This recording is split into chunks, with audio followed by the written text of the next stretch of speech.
कहानी शुरुआत होती तो हम लोग एक मायूस लड़के को देखते हैं जो अपनी जिंदगी से बहुत ज्यादा परेशान था।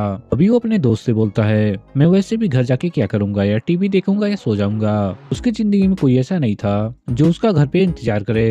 वो अपना काम खत्म करके घर जा रहा होता है और वो रोड क्रॉस करते समय ट्रैफिक लाइट पे ध्यान नहीं देता, जिससे वो एक ट्रक से टकरा जाता है, जिससे उसकी वहीं पे मौत हो जाती है। जब दोबारा उसकी आंख खुलती है तो वो अपने आप को किसी और बॉडी में पाता है। वहीं पे वो देखता है, वहीं पे एक बूढ़ा आदमी आके उसे गोद में उठा लेता है और उस पे कुछ मैजिक करने लगता है। और उस आदमी का नाम मार्लिन है और ये इस दुनिया का सबसे ताकतवर जादूगर है। और यहाँ से सीन चेंज होता है, जहाँ पे हम लोग 8 साल आगे का सीन देखते हैं, जहाँ पे वो लड़का काफी ज्यादा बड़ा हो चुका होता है। तभी वो बताता है कि मैं अपने दादा दादी के साथ रहता हूँ और मुझे अपना पिछला जन्म भी अच्छे से याद है और मैं जापान कंट्री में रहता था, लेकिन मुझे याद नहीं है कि मेरी मौत कैसे हुई थी, कि मैं इस दुनिया में बहुत ज्यादा खुश हूँ। इसके बाद देखते हैं सीन अपने घर जाता है और वो अपने दादाजी को अपने सारे शिकार दिखाता है। उसने एक सुअर और बहुत सारे चिकन पकड़े होते हैं। तभी उसके दादाजी सोचते हैं कि दिन पे दिन बहुत ज्यादा ताकतवर हो जा रहा है। तभी उसके दादाजी उसे लकड़ियों में आग लगाने के लिए बोलते हैं। यहाँ पे हमारा हीरो बिना मंत्र पढ़े ही लकड़ियों में आग लगा देता है। इसे देखने के बाद इसके दादाजी बहुत ज्यादा शौक हो जाते हैं। उसके साथ वो बहुत ज्यादा खुश भी होते हैं। तभी वो उससे बोलते हैं, तुम्हें मैजिक के साथ तलवारबाजी भी सीखनी चाहिए। तभी दादी मेरीटा और मीचल आ जाते हैं। मीच यहाँ पे उसे तलवार चलाना सिखाता है। जब दादी को पता चलता है सुअर मार के यही लेके आया है तो बहुत ज्यादा उस पर भड़कती है। तुम इतना ज्यादा खतरनाक काम क्यों करते हो, तुम अभी भी बच्चे हो। तभी वो बोलता है, इतना भी ज्यादा खतरनाक नहीं था, मेरे पास मैजिक गियर है तो हम दोनों ने साथ मिलकर बनाया था। और ये बात सुन के वो बहुत ज्यादा परेशान हो जाती हैं। तभी वो बोलती हैं कि इस दुनिया में 8 साल का बच्चा शिकार करने जाता है, जिसके बाद वो अपनी तरफ उंगली करने लगता है। तभी उसके दादाजी उसके दादी से बोलते हैं, तुम्हें तो अच्छे से पता है मैजिक करने में कितना ज्यादा एक्सपर्ट है। अब इसके बाद उसे जंगल बिल्कुल घर के जैसा लगता है। इसके बाद यहाँ से सीन चेंज होता है और हम लोग 2 साल आगे का सीन देखते हैं, जहाँ पे सीनोन 10 साल का हो चुका होता है। जहाँ पे उसके दादाजी उसकी ताकत को देख के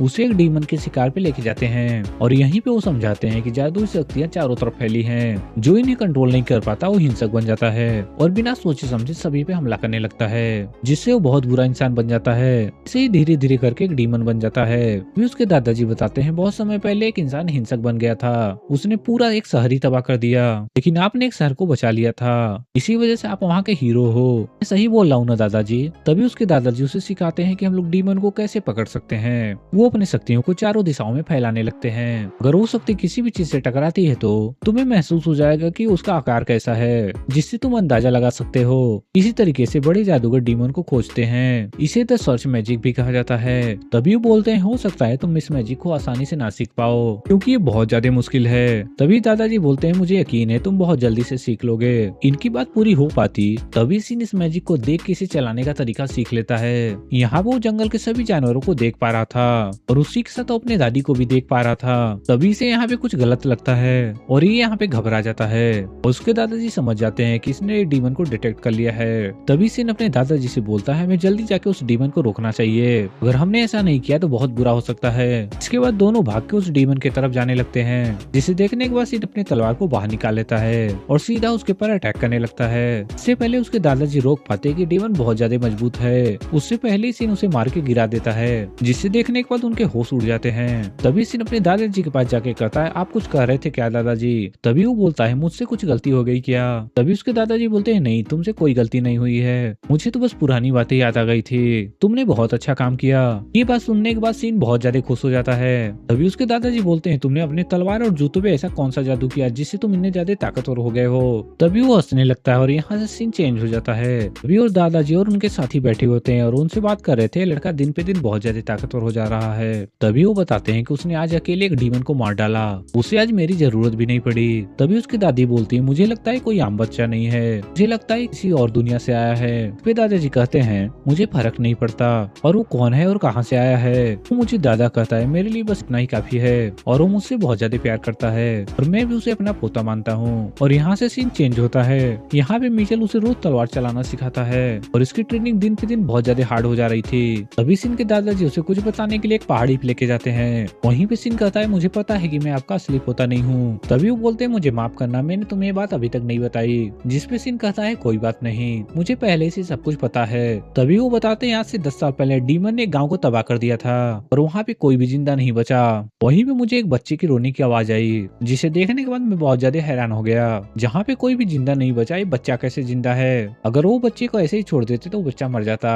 के बाद वो उसे उसे घर लेके आ जाते हैं। तभी वो बोलता है वो लाल डीमन अगर मेरे माता पिता का हत्यारा है तो हमें लगता है हमने बदला ले लिया। तभी वो बोलता है हो सकता है वो मेरे माता पिता हो बट मैंने उन्हें कभी नहीं देखा, मैंने हमेशा बस आपको देखा है, इसलिए मेरे लिए आप ही सब कुछ हो। ये बात सुनने के बाद दादाजी के गाल पूरी तरीके से लाल हो जाते हैं। मेरे साथ आप तीनों लोग हो इसलिए मुझे कभी अकेला फील नहीं होता। ये बात सुनने के बाद दादाजी वहीं पे रोने लगते हैं। यहीं पे सीन चेंज होता है और हम लोग 5 साल आगे का देखते हैं। यहाँ पे सीन 15 साल का हो चुका होता है। यहाँ पे उससे मिलने के लिए उसके अंकल डिस्क और उनके फैमिली मेंबर आए थे।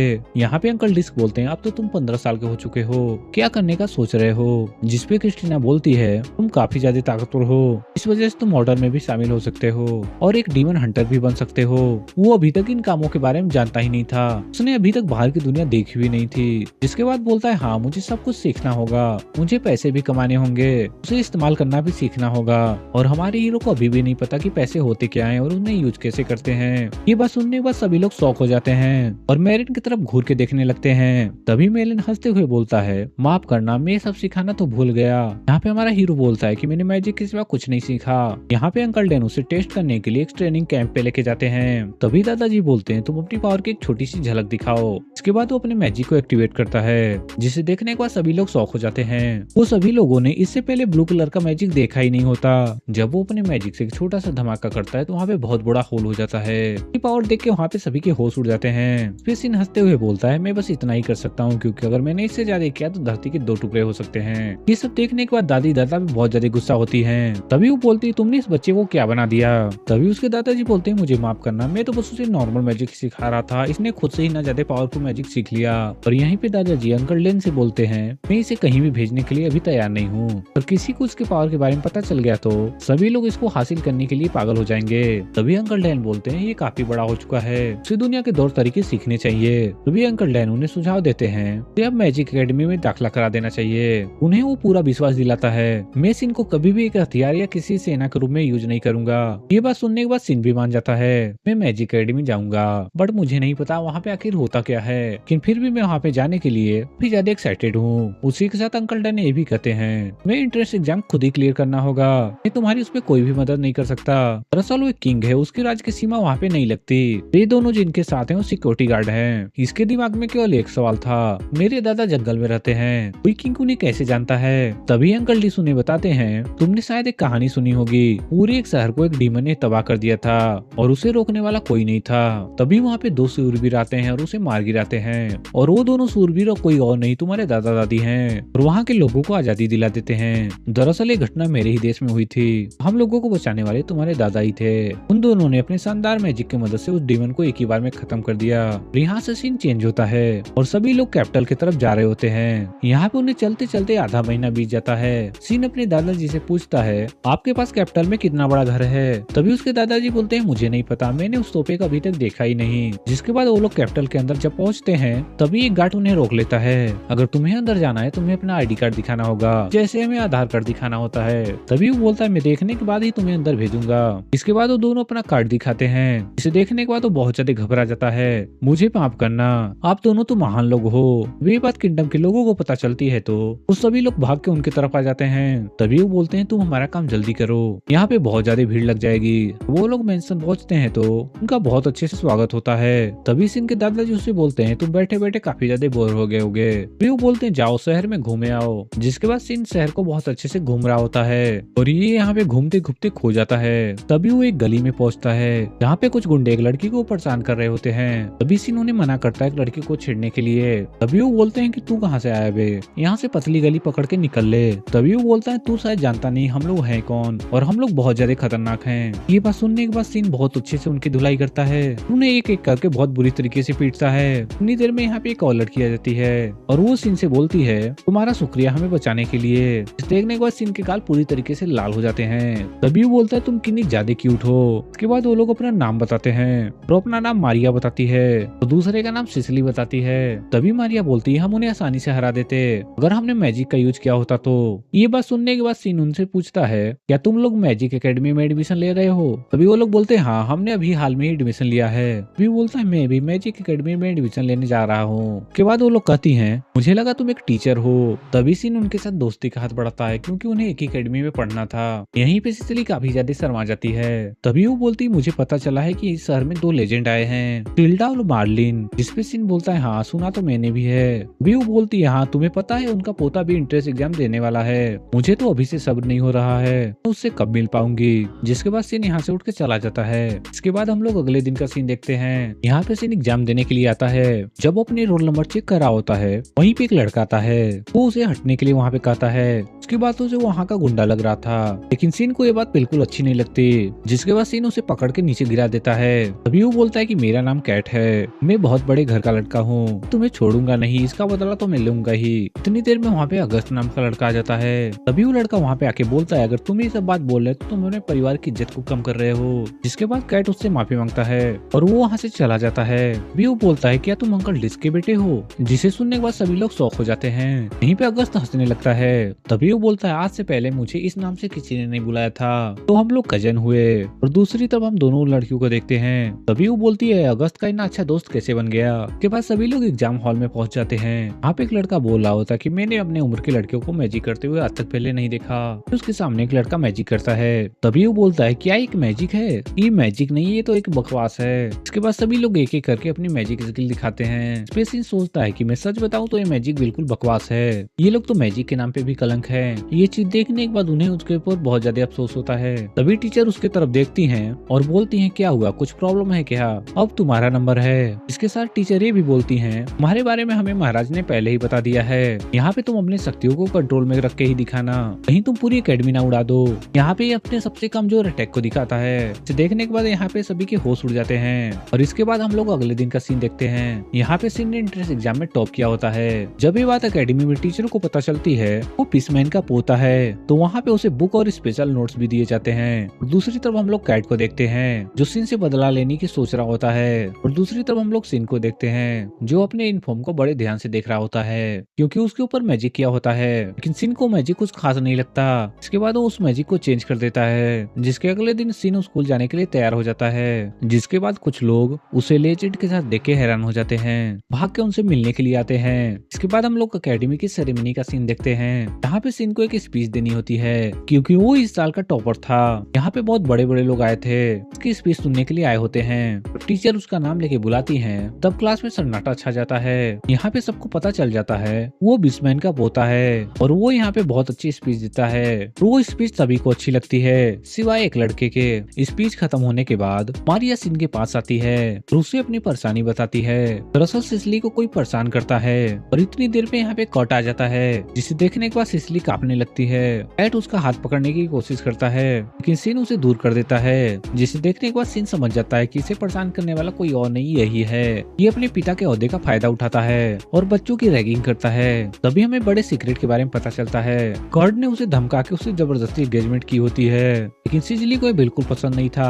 तभी सिजली कर्ड के मुंह पे एंगेजमेंट निकाल के फेंक देती है, जिसपे कर्ड हंसने लगता है। व्यू कहता है कि सच में तुम ऐसा करना चाहती हो। व्यू बोलता है तुम्हें तो पता ही होगा तुम्हारे पिता मेरे अंडर आते हैं, मैं चाहूँ तो उनके साथ कुछ भी करवा सकता हूँ। ये बात सुनने के बाद सिजली वहाँ पे बहुत ज्यादा डर जाती है और इतनी देर पे यहाँ पे अगस्त आ जाता है और वो उससे बोलता है मैंने तुम्हें कल क्या कहा था, शायद तुम मेरी बात भूल गए। क्योंकि यहाँ पे कर्ड अगस्त से बहुत ज्यादा डरता है, इस वजह से वहाँ पे डर के भाग जाता है। जिसके बाद सब कुछ नॉर्मल हो जाता है। उसके बाद सीन उन्हें अपने घर पे इनवाइट करता है। इस वजह से मारिया बहुत ज्यादा खुश हो जाती है। इस वजह से वो अपने मॉम डैड को बताने जाती है मैं बिस्मैन के घर पे जा रही हूँ। इसके बाद हम लोग सीन के घर का सीन देखते हैं जो अपने दादाजी को अपने दोस्तों से मिलाता है। इसके बाद उनकी बातचीत होते होते यहाँ पे शाम हो जाती है। सीन यहाँ पे एक पोर्टल खोलता है और उन लोगों को अपने पुराने घर लेके जाता है, जिसे देखने के बाद सभी लोग हैरान हो जाते हैं। तुम क्या बात कर रहे हो, क्या तुम घने जंगलों में रहते थे। यहाँ पे घुमाने के बाद उन सभी को अपने घर टेलीपोर्ट कर देता है। इसके बाद हम लोग अगले दिन का सीन देखते हैं। सभी लोग अकेडमी में इकट्ठा हो जाते हैं और तभी यहाँ पे टीचर आते हैं। तभी वो बोलते हैं सबसे पहले मैं कुछ पढ़ा देता हूँ,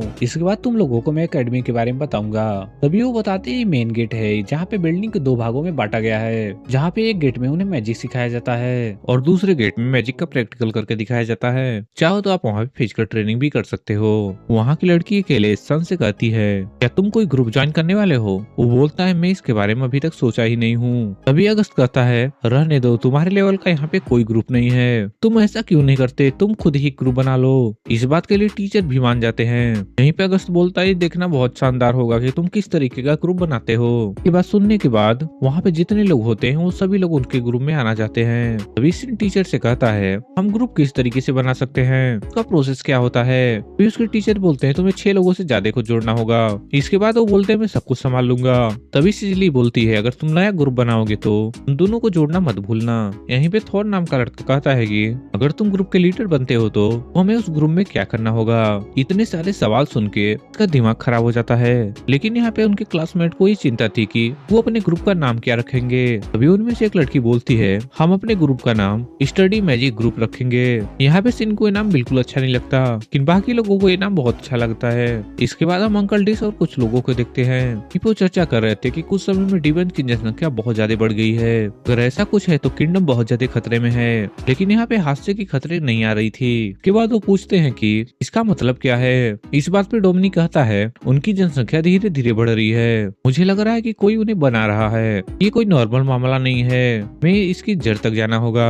तभी किंग उन सभी को इन्वेस्टिगेशन करने के लिए बोलता है। इसके बाद हम लोग कैट के डैड को देखते हैं जो कैट के ऊपर बहुत ज्यादा भड़कते हैं कि राजा ने उसकी शिकायत की थी, वो स्कूल में बहुत ज्यादा गलत काम करता था। लेकिन कर्ट यहाँ पे सरफिरा टाइप का इंसान है, वो अपने डैड पे ही गुस्सा हो जाता है। फिर बोलता है मैं बड़े खानदान का हूँ तो आप लोगों जैसे अपनी जिंदगी कैसे बिताऊं। इन सब में वो लड़के सिन की गलती है, लेकिन जब से वो अकेडमी में आया है मेरी कोई भी इज्जत नहीं करता। ये बात सुन के उसके डैड बहुत ज्यादा गुस्सा होते हैं और उसे एक जोर का थप्पड़ लगा देते हैं। बोलते हैं तुमने रूल को तोड़ा है इसलिए तुम्हें अब सजा मिलेगी। इसलिए वो उसे एक रूम में बंद कर देते हैं। अगले दिन ये बात सिन को भी पता चल जाती है। अभी वो बोलता है मुझे समझ में नहीं आता कि वो आखिर में बर्ताव ऐसा क्यों कर रहा है कि हम अकेडमी में अपने खानदान का नाम इस्तेमाल नहीं कर सकते। जिसपे अगस्त के बॉडीगार्ड कहते हैं हम लोग मिडिल स्कूल में साथ पढ़ते थे, लेकिन वो पहले ऐसे नहीं था। इसके बाद वो मिस्टर स्टॉर्म से मिला, अब से वो ऐसे ही बर्ताव करने लगा। मिस्टर स्टॉर्म एक टीचर थे जिन्हें अकेडमी से निकाल दिया गया था। वो अंधे थे बट उनका बर्ताव नॉर्मल नहीं था, वो अपनी आंखों पे हमेशा पट्टी बांधा करते थे। इसके बाद हम मिस्टर स्टॉर्म को देखते हैं जहाँ पे कैट की मॉम ने उसे अपने घर पे बुलाया था। यहाँ पे आके बोलता है आपका बेटा अब कैसा है। यहीं पे कैट की मॉम रोने लगती है। डे बाय डे उसका नेचर बहुत ज्यादा बेकार हो जा रहा है। ये बात सुनने के बाद मिस्टर स्टॉर्म के मुंह पे मुस्कान आ जाती है। इसके बाद मिस्टर स्टॉर्म कैट के रूम में जाते हैं। वहाँ पे वो एक जगह पड़ा हुआ था। तभी वो बोलते हैं देखो उन लोगों ने तुम्हारा क्या हालत किया। वो बोलते हैं मैंने कहा था ना तुम स्पेशल हो, ये दुनिया तुम्हें नहीं समझ पाएगी। यहाँ पे कैट बोलता है मैं उस लड़की को हासिल नहीं कर पाया, मेरे रास्ते में लड़का आ गया था। इसके बाद मिस्टर स्टॉर्म उस पर मैजिक करता है और उसे बदला लेने के लिए बोलता है और यहाँ से वो चला जाता है। अब यहाँ पे हम सभी लोगों को कैफे के अंदर बैठा हुआ देखते हैं। यहीं पे अगस्त सीन से कहता है अब तुम्हें शायद सिसली को घर छोड़ने के लिए नहीं जाना होगा क्योंकि कॉर्ड कमरे में लॉक है, इसलिए वो अब सेफ है। बात सुनने के बाद सिसली वहाँ पे नाराज हो जाती है। जिसपे सीन अगस्त से कहता है मुझे उसे घर छोड़ने में कोई दिक्कत नहीं, दोनों के घर एक ही रास्ते में पड़ते हैं। जिसपे सिसली बहुत ज्यादा खुश हो जाती है। हाँ तुमने सही कहा, हम दोनों का घर एक ही रास्ते में है, दोनों साथ चला करेंगे। तभी उसके क्लासमेट उससे पूछते हैं क्या तुमने कभी डीमन का शिकार किया है। वो बोलते हैं हाँ मैंने एक डीमन को मारा था जब मैं 10 साल का था। ये बात सुनने के बाद सभी के होश उड़ जाते हैं क्योंकि अभी वो लोग मैजिक कभी यूज सही से नहीं कर पाते। डीमन को मारना तो बिल्कुल नामुमकिन है। इसके बाद यहाँ से सभी लोग चले जाते हैं। तभी सिन को कुछ अजीब महसूस होता है, कोई उसके ऊपर नजर रख रहा है। जिसके बाद वो अपने सर्च मैजिक का यूज करता है। देखता है कि उसके सामने कर्ड आ गया है जो बहुत ज्यादा गुस्से में है। यहीं पे कर्ड सिसली को देखता है, उसके ऊपर फायर मैजिक अटैक कर देता है। उन्हें बचाने के लिए सिन यहाँ पे बैरियर बना लेता है, लेकिन इस वजह से सिन के दोनों हाथ जल जाते हैं। तभी वो सोचता है ये सभी चीजें इतनी जल्दी हुई, मुझे कुछ भी समझ में नहीं आया। बट वो यहाँ पे क्या कर रहा है। जब वो लोग कैट को देखते हैं तो वो लोग समझ जाते हैं कि कैट अब इंसान नहीं रहा, वो एक डीमन बन चुका है। ये देखने के बाद सिन कहता है कि तुम लोग पीछे रहो, मैं उसे रोकने की कोशिश करता हूँ। जिसपे अगस्त उससे कहता है तुम कहाँ पे जा रहे हो, मैं भी तुम्हारे साथ चलता हूँ। जिसपे सिन कहता है कि तुमने इससे पहले कभी डीमन का शिकार किया है, अगर नहीं किया तो पीछे रहो वरना तुम मारे जाओगे। इसके बाद अगस्त तीनों से कहता है हमें यहाँ से जल्दी निकलना होगा, नहीं तो हम तीनों उसके लिए मुसीबत बन जाएंगे।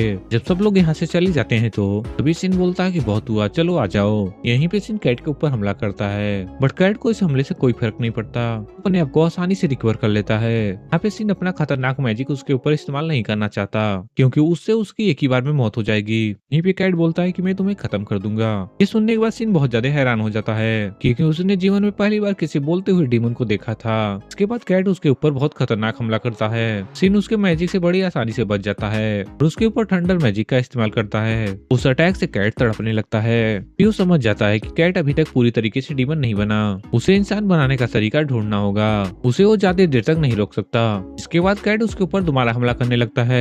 के बाद वो अपने पावर को इकट्ठा करने लगता है। उसका धमाका इतना बड़ा हो सकता है कि एक ही झटके में पूरी एकेडमी को उड़ा दे, जिसे देखने के बाद सिन बहुत ज्यादा कंफ्यूज होता है कि मैं इसे कैसे रोकूं। अगर मैंने ज्यादा पावर इस्तेमाल की तो इसकी जान चली जाएगी। वो उसके पास कोई रास्ता नहीं बचता और वो अपनी तलवार निकालता है और कैट को एक ही बार में खत्म कर देता है। कैट की मौत हो जाने के बाद सिन को बहुत बुरा लगता है, क्योंकि आज से पहले उसने किसी भी इंसान को नहीं मारा होता है। कुछ देर बाद यहाँ पे सभी लोग आ जाते हैं। यहीं पे सिन बोलता है मैं उसकी मदद करना चाहता था, मेरे पास कोई और रास्ता नहीं था। इस पे अगस्त बोलता है अब से तुम्हारे लिए चीजें बहुत ज्यादा मुश्किल होगी। इवन की दूसरी बार दिखाई देने वाली वारदात है, ये एक बहुत बड़ी बात है, इससे पूरा देश हिल सकता है। इतनी देर में यहाँ पे कुछ सोल्जर आ जाते हैं। मैंने सुना था यहाँ पे कोई डीमन देखा गया है, जिसपे अगस्त कहता है हाँ ये वहाँ पे पड़ा है। ये सुनने के बाद वो चौंक जाते हैं। अगस्त इतना ज्यादा ताकतवर है कि उसने एक डीमन को अकेले मार डाला। अगस्त बोलता है मेरी बात ध्यान से सुनो, इसे मैंने नहीं मारा, सैन ने मारा है और वो बिस्मैन का पोता है। ये बात सुनने के बाद सभी सैनिक खुश हो जाते हैं। तभी वो बोलते हैं ये हुई ना बिस्मैन वाली बात। इसके बाद हम मिस्टर स्टोन को देखते हैं। उनका एक्सपेरिमेंट कामयाब रहा। वो यहाँ पे सिन के ऊपर नजर रख रहे थे। यहीं पे अगस्त आता है। वो सिन से बोलता है कि तुम यहाँ पे क्या कर रहे हो, सब कुछ ठीक है ना। लेकिन वो यहाँ पे इस बात से परेशान था कि वो डीमन कैसे बन गया। तभी थोर नाम का लड़का कहता है कि पहली बार कोई डीमन बना था तो वो बहुत ज्यादा ताकतवर था। वो इतना ज्यादा ताकतवर था कि उसने अपने ऊपर से कंट्रोल खो दिया। लेकिन कैट के साथ ऐसा कैसे हो सकता है, क्योंकि वो तो अभी जादू ही सीख रहा था, वो इतना माहिर भी नहीं था। यहीं पे सिन कहता है कि ऐसा भी हो सकता है उसे किसी ने डीमन बना दिया। वो बताता है मेरे दादाजी ने कहा था कि डीमन पूरी तरीके से बेवकूफ होते हैं, वो बस हमेशा चिल्लाते रहते हैं। लेकिन मैंने जो कल देखा मुझे अपनी आंखों पे विश्वास नहीं हुआ, क्योंकि वो डीमन बात कर रहा था और जब मैं उसके साथ लड़ रहा था तो वो बहुत ज्यादा कमजोर था। ये बात सुनने के बाद सभी लोग शांत हो जाते हैं। तभी वो बोलते हैं डीमन वो भी कमजोर, अरे यहाँ बड़े बड़े योद्धा भी उन्हें नहीं हरा पाते। तभी सिन बोलता है मुझे लगता है कॉर्ड एक तरीके का एक्सपेरिमेंट था। इसके बाद हम सिन को उसके घर देखते हैं, जहाँ पे अंकल लिस उससे मिलने के लिए आए होते हैं और उसे बहुत ज्यादा शाबाशी देते हैं। किंगडम बहुत ज्यादा खतरे में था, लेकिन आपने अपनी जिंदगी को खतरे में डाल के उसे बचा लिया, इस वजह से राज आपको मेडल देने वाले हैं। लेकिन इस बात से सिन के दादाजी बहुत ज्यादा नाराज होते हैं। वो बोलते हैं मैंने कहा था ना तुम इसे अपने किसी भी काम में इस्तेमाल मत करना। जिस पे टिक कहता है कि आपका ना मैंने इसे किसी भी काम में अपने इस्तेमाल नहीं किया, मुझे माफ करना बट मैंने अपने किसी काम में इसे इस्तेमाल अभी तक नहीं किया। लेकिन फिर भी सिन ने हमारे किंगडम को बचाया है, हम उसे सम्मान देना चाहते हैं। मुझे तो बस आपकी अनुमति चाहिए, मुझे मेरे लिए नहीं यहाँ के लोगों के लिए। भैया दादाजी बोलते हैं मुझे तुम पे विश्वास है, अगर तुमने मेरा भरोसा तोड़ा तो इस शहर छोड़ के हम लोग चले जाएंगे। और अगले दिन पूरे शहर में बात फैल जाती है, सिन ने अकेले उस डीमन को हराया है। फिर वो बोलता है कि अंकल डिस तो बोल रहे थे मैं इस बात को दबा दूंगा। ये बात तो चारों तरफ फैल गई। टीन अभी इतना ज्यादा पॉपुलर हो चुका है, पूरी एकेडमी के बच्चे उस ग्रुप में ज्वाइन होना चाहते हैं। टीचर उन्हें मना कर देते हैं, अगर ऐसा हुआ तो बाकी ग्रुप खत्म हो जाएंगे। और इसके बाद हम किंग और उनके खास लोगों को देखते हैं। यहाँ पर उन्हें बताते हैं कि कैट को किसी ने जबरदस्ती डीमन बनाया है। सिन उससे लड़ता है, सिन ने ही मुझे ये बात बताई थी। तभी किंग बोलते हैं तुम इसके बारे में डिटेल इन्फॉर्मेशन इकट्ठा करो। उसके बाद हम बाकी लोगों को देखते हैं, फिर दो नए लोग आए होते हैं। तभी सिन उस लड़के से बोलता है क्या तुम एक लोहार हो।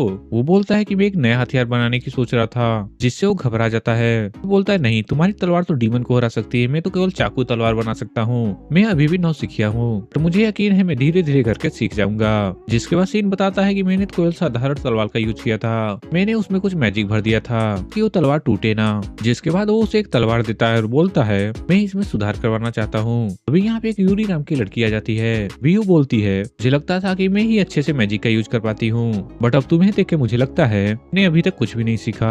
यहीं पे सीन कहता है अगर तुम चाहो तो मेरे दादाजी से सीख सकती हो। ये बात सुनने के बाद यूरी बहुत ज्यादा खुश हो जाती है। इसके बाद हम लोग दो इन्वेस्टिगेटर को देखते हैं, जो कि मिस्टर स्टोन के पास कुछ जांच पड़ताल करने के लिए आते हैं कि एक वही है जो कैट के डीमन बनने से पहले उससे मिला था। आपकी मदद चाहिए क्योंकि कैट एक मॉन्स्टर बन गया था, हम चाहते हैं कि आप हमारी थोड़ी मदद करें। इसके बाद मिस्टर स्टोन उसकी मदद करने के लिए मान जाते हैं। बाद हम स्कूल के कैफे एरिया का सीन देखते हैं, जहाँ पे सीन उस लड़की को बता रहा था मुझे आखिर में किस तरीके की तलवार चाहिए। मुझे एक पतली तलवार चाहिए लेकिन वो मजबूत भी होनी चाहिए, कि मेरे पास वो तलवार बहुत जल्दी टूट जाती है। मुझे एक ऐसी तलवार चाहिए जो बहुत पतली हो और बहुत ज्यादा मजबूत भी। यहीं पे एलिस बोलती है कि तुम एक नया तलवार क्यों नहीं खरीद लेते, आखिर में तुम बिस्मैन के पोते हो। जिसपे सिन कहता है कि मेरी दादी मुझे पैसा ही नहीं देती, आखिर मैं कहाँ से खरीद लूं। उनमें से एक लड़का कहता है कि हमें एक ऐसी तलवार बनानी होगी जिससे हम उसका हंडिल अलग कर सकें, जिससे हमारे पैसे भी बचेंगे। जिसके बाद वो लड़का उसे वर्कशॉप में चलने के लिए बोलता है। इसके बाद हम वो दोनों गार्डों को देखते हैं जो कि मिस्टर स्टोन को अपने साथ महल लेके जा रहे होते हैं। सभी सभी लोग उन्हें एक खुफिया जगह पे लेके जाते हैं जहाँ पे सैनिक चारों तरफ से उन्हें घेर लेते हैं। तभी उनमें से एक लड़का बोलता है, आपने बहुत बड़ी गलती कर दी। तभी बोलता है कि आपको कैसे पता चला कि डीमन बनने वाला लड़का कैट है? हमारे राजा ने इस बात को तो किसी को बताया ही नहीं, इस बात को एक सीक्रेट बना दिया ताकि उसकी फैमिली को दिक्कत ना हो। यहाँ पे मिस्टर स्टोन समझ जाता है कि उसका भांडा फूट चुका है, तो वो यहाँ पे जोरों से हंसने लगता है। तभी वो बोलता है, उस नालायक को मैंने ही डीमन बनाया था। इसके बाद वो लड़का बोलता है, इसे घेर लो, इसे भागने मत देना। इसके बाद हम लोग सिन के ग्रुप को देखते हैं जो एकेडमी से वर्कशॉप की तरफ जा रहा होता है। अभी वहाँ पे अचानक एक ब्लास्ट होता है। हमें पता चलता है मिस्टर स्टोन को किसी सीक्रेट जगह पे नहीं, एकेडमी में लाया गया है। सिन उसे देख के समझ जाता है कि ये तो मिडिल स्कूल का टीचर है, तो मिस्टर स्ट्रॉन्ग है। वो हमला इतना ज्यादा खतरनाक था जिससे इन्वेस्टिगेटर दूर बाहर गिर जाता है और वहाँ पे वो सभी लोगों को भागने के लिए बोलता है क्योंकि कॉर्ड के पीछे इसी का हाथ था। इस बात से सिन बहुत ज्यादा गुस्सा हो जाता है। तभी वो बोलता है, तुमने ही कैट को डीमन बनाया था, जिस बात पे मिस्टर स्टोन बहुत तेजी से हंसने लगता है। यहाँ पे सिन को इस बात पे बहुत ज्यादा गुस्सा आता है, सीधा जाके मिस्टर स्टोन पे अटैक करने लगता है। बट मिस्टर स्टोन उसके हर एक अटैक को आसानी से रोक लेता है, उसे आसानी से डोज कर लेता है, उसके ऊपर हमला भी कर देता है। के बाद वो यहाँ पे हवा में उड़ने लगता है। तभी सिन बोलता है कि मुझे लगता था कि हवा में उड़ना नियम के खिलाफ है। इसके बाद सिन भी हवा में उड़ के उसके ऊपर अटैक कर देता है, जिसके बाद मिस्टर स्टोन की आंखों पे बनी हुई पट्टी टूट जाती है। इसके बाद उसकी आंखें दिखने लगती हैं कि बिल्कुल लाल थी। इसे देखने के बाद लग रहा था कि वो एक डीमन है। तभी वो बोलता है कि मैं इंसानों से काफी ऊपर आ चुका हूँ। तभी वो बोलता है कि इंसान मेरे लिए कीड़े मकोड़ों जैसे हैं। उसके बाद सिन कहता है कि तुम एक ऐसे डीमन हो इसके अंदर की फीलिंग मर चुकी है। तभी वो सोचता है, अगर मैंने इसे नहीं रोका तो ये उस पूरे शहर को तबाह कर देगा, इसके वजह से लाखों लोगों की जान भी जा सकती है। उसके बाद वो दोनों की लड़ाई यहाँ पे बहुत ज्यादा खतरनाक हो जाती है, जिसके वजह से यहाँ पे सिन को थोड़ा समय मिलता है। जिसके बाद वो अपना खतरनाक अटैक उस पे कर देता है, जिसके वजह से यहाँ पे बहुत बड़ा ब्लास्ट हो जाता है। अब सबको लगता है कि मिस्टर स्टोन शायद यहाँ पे मर चुका है। सिन उसे कंफर्म करने के लिए सर्च मैजिक का इस्तेमाल करता है, लेकिन उसे कुछ भी नहीं मिलता। उसे लगता है कि शायद वो इस दुनिया में नहीं रहा। यहाँ पे एक बूढ़ा आदमी आता है, वो सिन से कहता है कि तुम इतने ज्यादा उदास क्यों हो? तुम्हें ऐसा लगता है कि तुमने किसी इंसान को मार दिया, लेकिन वो एक डीमन था। तुम्हें इसका शौक नहीं मनाना चाहिए। ये बात नहीं है, तुम अपना सर उठाओ, तुम्हारी वजह से आज हम सभी लोग जिंदा हैं। यहीं पे एक बूढ़ा आदमी आता है जिसे किंग ने ऑर्डर दिया था डीमन के बारे में पता लगाने के लिए। जब तक हमें डीमन के बारे में पता लगा तब तक तुमने उसे खत्म कर दिया था, तुम्हारा बहुत बहुत शुक्रिया। तभी वो लोग पूछते हैं कि आखिर में तुमने ये कैसे किया? तभी वो बोलता है, मैंने तो केवल सूरज की ताकत को यूज किया, जैसे कोई मिल गया मूवी में जादू करता है, और उसने डीमन को पूरी तरीके से जला दिया। लेकिन ऐसे लोगों को बताने से क्या फायदा, कुछ समझ भी नहीं आता। उसके बाद यहाँ का सीन चेंज होता है। यहाँ पे सीन की दादी मारिया को अपने पास बुलाती हैं। दोनों के बीच आखिर में चल के आ रहा है, मुझे तो पक्का नहीं पता। मुझे लगता है वो दोनों एक दूसरे को पसंद करते हैं। यहाँ से सीन चेंज होता है। अभी अगस्त नोटिस करता है कि यहाँ पे सीन बहुत ज्यादा मायूस है। वो पूछता है कि आखिर में हुआ क्या है तुम्हें? वो बोलता है कि मुझे लगता है स्ट्रॉन्ग अभी भी जिंदा है। वो बोलता है कि हीट मैजिक का असर तो तुमने जमीन पे देखा ही था, लेकिन जब मैंने इसे जंगल में यूज किया था तो तब ऐसे गड्ढे नहीं बने थे, कोई भी विस्फोट नहीं हुआ था। मुझे लगता है ये धमाका देखे उसने मुझे कंफ्यूज कर दिया। इस पे अगस्त कहता है कि अगर तुम्हारी बात सही है तो तुम्हारे पास एक हथियार होना चाहिए, क्योंकि उसका आमना सामना तुमसे कभी भी हो सकता है। जहाँ तक मुझे लगता है तुम्हारे अलावा से कोई भी नहीं रोक सकता। जिसके बाद सभी लोग बीन के वर्कशॉप जाते हैं। इसके बाद उनका एक और दोस्त तलवार को और ज्यादा पतला करने वाला था, जहाँ पे हमें उस लड़के का नाम मार्क बताया जाता है और उसके साथ जो लड़की है उसका नाम ओलिविया है। इसके बाद मार्क अपने डैड को आवाज लगाता है। तभी उसके डैड बोलते हैं, तुम मुझे पिताजी मत बुलाया करो, मेरे शॉप में मुझे बॉस बोला करो।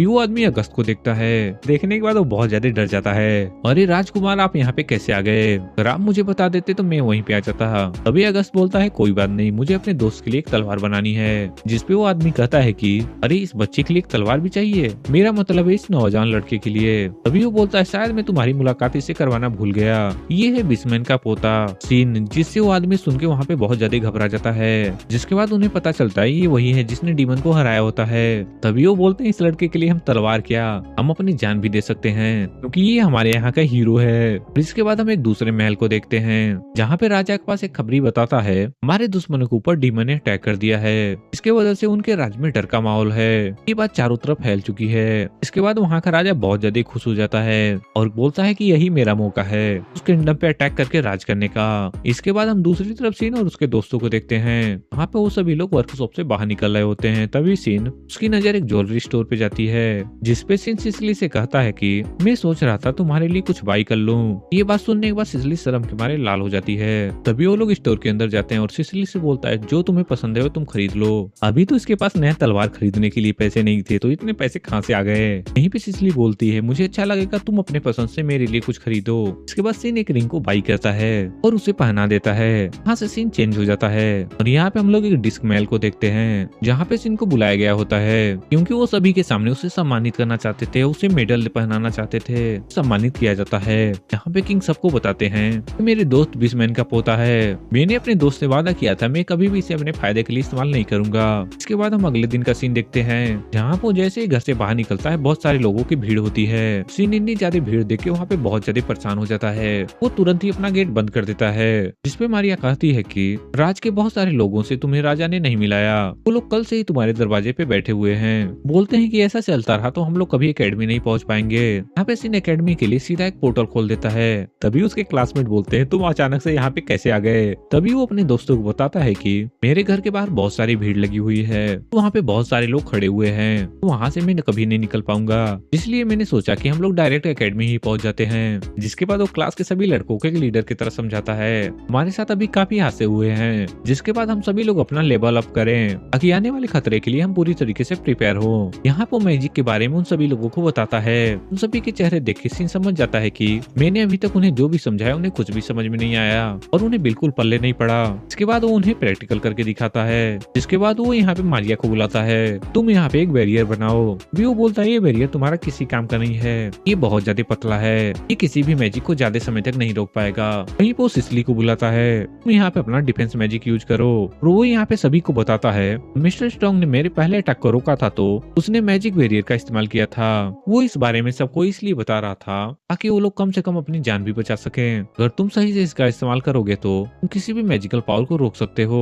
इसके बाद वो सभी लोगों को अपने मैजिकल पावर का एक छोटा सा हिस्सा दिखाता है। इसका ऑरा इतना ज्यादा खतरनाक था बुरी तरीके से कांपने लगते हैं। वो उन सभी से कहता है कि अगर तुम लोग अपने मैजिक पावर को कंट्रोल ही नहीं कर सके तो तुम्हारा कुछ भी नहीं हो सकता। हम लोग कल से अपनी मैजिकल पावर को कंट्रोल करना सीखेंगे। बाद हम लोग इंपीरियल कैपिटल को देखते हैं जहाँ पे स्टोक बड़े आराम से रह रहा था। जहाँ पे वो एक लड़की से कहता है कि कैपिटल में वॉर की तैयारी चल रही है, तुम्हारे राजा ने अच्छा काम किया। उसके बाद हम लोग सिन को देखते हैं। गेट से अपने घर आता है जहाँ पे उसके दादाजी बोलते हैं तुम इस तरीके से क्यों आए हो, कुछ हुआ है क्या। जिसपे वो बोलता है आपने नोटिस नहीं किया बाहर कितनी ज्यादा भीड़ है जिनकी वजह से मैं एकेडमी और घर से बाहर नहीं निकल सकता। तभी उसके दादाजी बोलते हैं लोग बहुत जल्दी शांत हो जाएंगे। के बाद हम अगले दिन का सीन देखते हैं। तभी सीन अपने क्लासमेट से पूछता है तुम्हारे चेहरे के साथ ऐसा क्या हुआ। अभी उस सीन की क्लासमेट बताती है कि मेरे साथ ऐसा होता रहता है, मैं अपने मैजिक को कंट्रोल नहीं कर पाती। इसके बाद सीन अपनी तलवार लेने के लिए और उसी वर्कशॉप जाता है जहाँ पे उस आदमी ने सीन के लिए बहुत अच्छी तलवार बना के रखी होती है जिसका हैंडल एक बटन दबाने से अलग हो जाता। तभी अगर सीन को बताता है अगर मैं सच कहूँ तो बहुत जल्दी युद्ध होने वाला है, अगर हमारी सिटी युद्ध में हारती है तो स्टूडेंट को भी युद्ध में शामिल किया जा सकता है, लेकिन अभी भी ये युद्ध चालू नहीं हुआ है, इसके बारे में सोचने का कोई मतलब नहीं। इसके बाद हम लोग इंपीरियल के राजा को देखते हैं। वो अपने सर्वेंट के ऊपर बहुत ज्यादा गुस्सा हो रहा होता है। तभी किंग बोलता है कि मुझे झूठी खबर दी गई थी, बुलाओ उसे जिसने मुझे एक खबर दी थी। जिसपे उसके सर्वेंट कहते हैं कि रात में उसकी टीम और वो अचानक से गायब हो गए। बस सुनने के बाद राजा तुरंत समझ जाता है कि उसके साथ बहुत बड़ा धोखा हुआ है। तभी वहाँ पे एक सोल्जर आता है। तभी वो बताता है कैपिटल में डीमन का अटैक हो चुका है। इसके बाद हम सभी लोग डीमन को देखते हैं पूरे किंगडम में तबाही मचा रहे होते हैं। अभी हमें पता चलता है इस किंगडम पे अटैक करने वाला कोई और नहीं मिस्टर स्ट्रॉन्ग है। अभी वो बोलता है कि ट्रुथ को लौटने में 2 से 3 दिन लगेंगे, तब तक हम इनका अच्छे से स्वागत करते हैं। जब वो फाइटर वापस आते हैं तो अभी वो बोलता है मुझे सारे किंगडम का जल्द से जल्द साथ चाहिए, तुम्हें जितना जल्दी हो सके तुम इस डीमन को यहाँ से भगा दो। किंग पीछे मुड़ के देखता है तो उसके राजगद्दे पे स्ट्रॉन्ग बैठा होता है। यहाँ से किंग भागने की कोशिश करता है। तभी स्ट्रॉन्ग मैजिक की मदद से यहाँ के रास्ते बंद कर देता है। के बाद मिस्टर स्ट्रॉन्ग बोलता है चाहे कुछ भी हो जाए मैं तुम्हें अपने हाथों से मारूंगा। इसी के बाद वो किंग के नीचे एक मैजिक सर्कल बना देता है जिससे वो मूव नहीं कर पाता और उसके ऊपर वो अटैक कर देता है, जिसके वजह से उस जगह पे बहुत बड़ा धमाका होता है और यहाँ पे किंग खत्म हो जाता है। जब फोर्स किंगडम में वापस आती है तो यहाँ पे पहले से सब कुछ तबाह होता है। तभी हम लोग वहाँ पे मिस्टर स्ट्रॉन्ग की आवाज सुनते हैं। वो बोलते हैं तुम काफी जल्दी यहाँ पे आ गए, मैं तो केवल तुम ही लोगों का इंतजार कर रहा था। जिसपे वो लोग कहते हैं कि सबके पीछे तुम्हारा हाथ था। भी उनके सामने बहुत सारे डीमन आ जाते हैं। इसके बाद हम लोग एकेडमी के टीचर को देखते हैं। स्ट्रॉन्ग को एक कैपिटल में देखा गया है। उस आदमी का कोई भी भरोसा नहीं कि आगे उस किंगडम में वो क्या करेगा, इसीलिए हमें हमेशा सावधान रहना पड़ेगा। उसी के साथ हमें लेवल अप भी करना होगा क्योंकि हमारे उसके साथ बहुत जल्दी जंग छिड़ने वाली है। इसलिए हम लोग नाइट स्टूडेंट के कॉलेज के साथ ट्रेनिंग करेंगे। अभी ये बात सुनने के बाद सभी लोग बहुत बुरा चेहरा बना लेते हैं। किन्सिन उन्हें देखता है, उसे कुछ भी समझ में नहीं आता।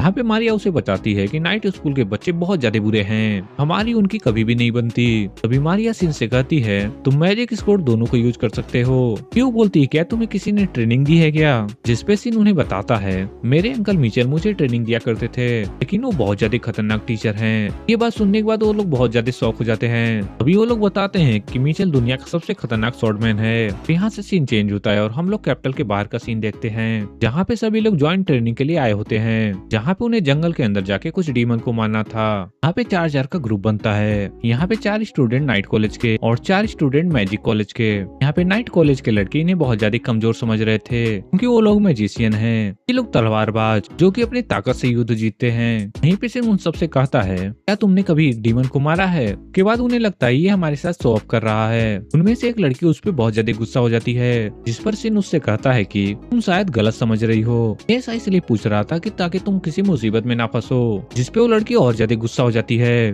अभी वो बोलती तुम अपने आप को क्या समझते हो, तुम्हारे बिना हम लोग कुछ नहीं कर पाएंगे क्या? इस बात को याद रखना कि मैजिशियन किसी भी काम के नहीं होते।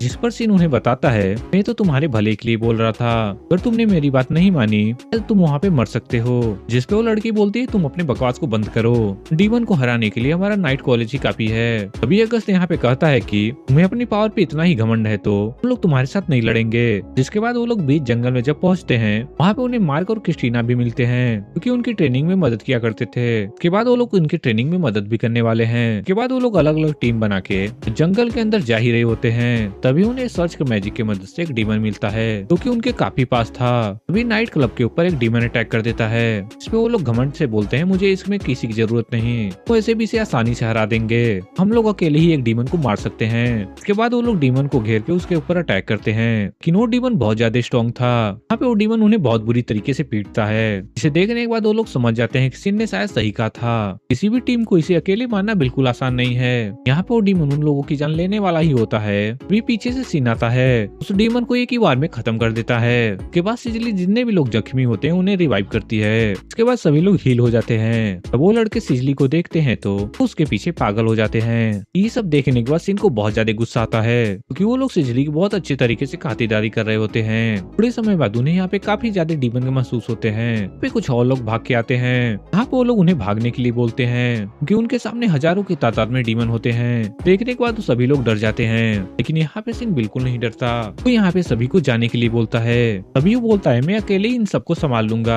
भी क्रिस्टीना बोलती है तुम लोग सिन के पीछे ही रहना और उसकी ताकत को देखना। जिसके बाद सिन अपने मैजिक को एक्टिवेट करता है, रे की झटके में सभी डीमन को खत्म कर देता है, जिसकी वजह से आधा जंगल ही साफ हो जाता है। भी यहाँ पे लड़की आती है जो सिन के साथ लड़ाई कर रही होती है, आके उससे माफी मांगती है। इसी के साथ ये कहानी खत्म होती है। अगर आपको ये कहानी अच्छी लगी तो सब्सक्राइब करके लाइक जरूर करें, और अगर आपको इसका पार्ट 2 चाहिए तो हमें जरूर कमेंट में बताएं।